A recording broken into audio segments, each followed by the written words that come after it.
Thrill महज दिखावा है।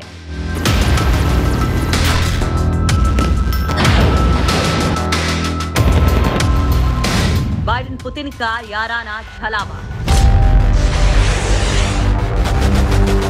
रूस और अमेरिका की मुलाकात के दौरान भी दोनों देशों के राष्ट्रपति भले ही प्यार की पींगे बढ़ाने का दिखावा कर रहे हों, लेकिन पिक्चर उतनी भी हसीन नहीं है जितनी ये दोनों देश दिखाने का फ्लॉप नाटक करते दिखे हैं।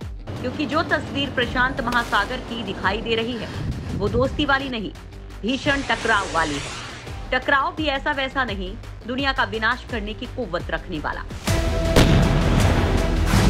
रूस अमेरिका का बैर, नहीं किसी की खैर। मिले दो विरोधी, अब तो जंग होगी। जिस वक्त जिनेवा में अमेरिकी राष्ट्रपति जो बाइडेन और रूसी राष्ट्रपति व्लादिमीर पुतिन एक बंद कमरे में एक दूसरे पर गर्मी निकाल रहे थे, उसी वक्त प्रशांत महासागर में भी माहौल गर्म था। अमेरिकी और रूसी नौसेनाएं अलर्ट पर थी और ठीक उसी समय पेंटागन के वॉर रूम में अमेरिकी रक्षा विभाग के अधिकारी पैसिफिक में जंग की रणनीति पर काम कर रहे थे। एक वॉर गेम जिसमें दुश्मन पर तेजी से छिपकर हमला किया जा सके, उसका प्लान एक सिमुलेशन के जरिए एग्जीक्यूट किया जा रहा था। इस कॉन्सेप्ट वीडियो में दिखाया गया है कि इंडो पैसिफिक थिएटर में किस तरह से मल्टी डोमेन ऑपरेशन के जरिए दुश्मन के जंगी जहाजों और डिफेंस सिस्टम्स को निशाना बनाया जाएगा। इस वीडियो में दिखाया गया है कि C-130 ट्रांसपोर्ट एयरक्राफ्ट प्रशांत महासागर के एक द्वीप पर उतरता है और उसमें से एक ऑटोनोमस मल्टी डोम लॉन्चर बाहर आ जाता है। दूसरे एयरक्राफ्ट से एक high mobility artillery rocket system बाहर आ जाता है और दोनों लॉन्चर्स को उस द्वीप पर पहले से तय जगह पर तैनात किया जाता है। एक लॉन्चर प्रिसिजन स्ट्राइक मिसाइल दागता है जो प्रशांत महासागर में दुश्मन के जहाज को निशाना बनाता है, जबकि दूसरा लंबी दूरी की मिसाइल लॉन्च करता है और दुश्मन के एयर डिफेंस सिस्टम को तबाह करता है। एक साथ होने वाले इस हमले से दुश्मन का जंगी जहाज बच नहीं पाता। इस हमले को अंजाम देकर दोनों लॉन्चर्स अपने अपने C-130 ट्रांसपोर्ट एयरक्राफ्ट में पहुंचते हैं और दो अन्य द्वीपों से भी इसी तरह के हमले को अंजाम देते हैं।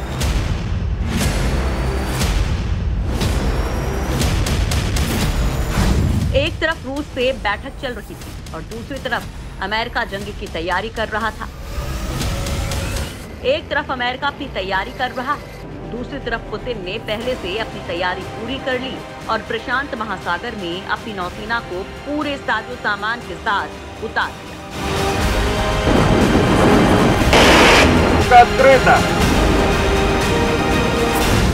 युद्धाभ्यास तो बहाना है, पुतिन को पावर दिखाना है। प्रशांत महासागर में पुतिन की सेना अटैक को तैयार। अमेरिका के साथ कोल्ड वॉर को खत्म होने के बाद रूस का ये सबसे बड़ा युद्धाभ्यास है और ये उस वक्त में हो रहा है जब अमेरिका के साथ रूस की टेंशन सबसे नाजुक दौर में है। रूस अपने 20 जंगी जहाजों, परमाणु पनडुब्बियों और फाइटर जेट्स के साथ उस प्रशांत महासागर में उतरा है, जहां चीन को औकात दिखाने के लिए अमेरिका तैयारी कर रहा है। ये तो रही अमेरिका की तैयारी। अब आपको बता देते हैं कि रूसी सेना कैसे कोल्ड वॉर का टशन कंटिन्यू कर रही है। रूसी नौसेना के अभ्यास में मिसाइल क्रूजर, सबसे बड़ी एंटी सबमरीन शिप एडमिरल पेंटेलेव और फ्रिगेट मार्शल शापोशनिकोव शामिल हैं। इसके अलावा सुरेगुच्ची क्लास का corvette hero of Russian Chrome की और शॉवर्शनी वॉरशिप भी शामिल है। मिसाइल ट्रैकिंग जहाज मार्शल क्राइलोव भी युद्धाभ्यास के लिए प्रशांत महासागर की लहरों पर उतारा गया है। अमेरिका भी प्रशांत महासागर को लेकर बहुत गंभीर है और इंडो पैसिफिक थिएटर में एक स्थायी फ्लीट की तैनाती का समर्थन करता है। फिलहाल अमेरिकी नौसेना का 7वां बेड़ा, जिसे दुनिया का सबसे बड़ा समुद्री बेड़ा माना जाता है, उसे तैनात किया है प्रशांत महासागर में। अमेरिका ने USS निमित्ज को तैनात किया है। इसके साथ कमांडर स्ट्राइकर ग्रुप 11 को तैनात किया है। Guided missile cruiser USS Princeton तैनात है। साथ में है गाइडेड मिसाइल क्रूजर USS कॉसिन, guided missile destroyer USS Preble भी। दक्षिण चीन सागर में USS रोनाल्ड रीगन को तैनात किया गया। इसके साथ guided missile cruiser USS Shiloh है। साथ में गाइडेड मिसाइल क्रूजर USS हाल से भी तैनात। फिलीपींस के समंदर में अमेरिकी नौसेना युद्धाभ्यास भी कर रही है। यानी जिस तरह का माहौल है, दोनों मुल्कों ने एक दूसरे के संभावित हमले का मुंहतोड़ जवाब देने के लिए पुख्ता तैयारी कर ली है और प्रशांत महासागर का माहौल बहुत ज्यादा गर्म हो चुका है। भले ही दोनों देश एक ही टेबल पर आमने सामने बैठकर दोनों मुल्कों के दरमियान जमी बर्फ को पिघलाने की कोशिश कर रहे हों, लेकिन दोनों के दिलों में कोल्ड वॉर की आग अब तक धधक रही है।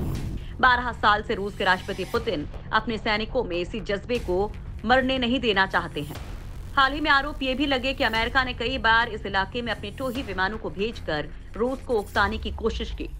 रूस के Su-35 विमान ने अमेरिकी वायुसेना के एक RC-135 टोही विमान को पकड़ भी लिया। यही वजह है कि पुतिन की सेना ने इस बार अभ्यास बिल्कुल अमेरिका की सीमा के पास किया है। अमेरिका ने प्रशांत महासागर में नौसैनिक अभ्यास को अंजाम दिया तो इसी बहाने इंटरसेप्टर मिसाइलों की तैनाती कर दी। अमेरिका इस तरह की रणनीति चीन सागर में भी अपनाता है। यहाँ पर इसके गश्ती समुद्री जहाज बेधड़क होकर आते जाते हैं। अपनी तैयारी को पुख्ता और मजबूत करने के लिए और रूस चीन से निपटने के लिए America unified command and missile system बना रहा है। इसके लिए $9.8 करोड़ के बजट को मंजूरी दी गई है। अमेरिकी एयरफोर्स $73 लाख खर्च करके 10,000 किलोमीटर दूर तक मार करने वाली मिसाइल बना रही है, जिसकी परमाणु मारक क्षमता हिरोशिमा में गिराए गए बम से 20 गुना ज्यादा होगी। ऐसे में जिस तरह की तैयारियां हैं, अमेरिका और रूस एक दूसरे पर अगर हमला करते हैं तो जाहिर है कि युद्ध के ये हालात परमाणु युद्ध तक पहुंच सकते हैं। और अगर ऐसा हुआ तो दोनों देशों के साथ ही पूरी दुनिया को इसका खामियाजा भुगतना होगा, क्योंकि मौजूदा दौर के ग्लोबल सिनेरियो में तटस्थता की फिलॉसफी आउटडेटेड हो चुकी है।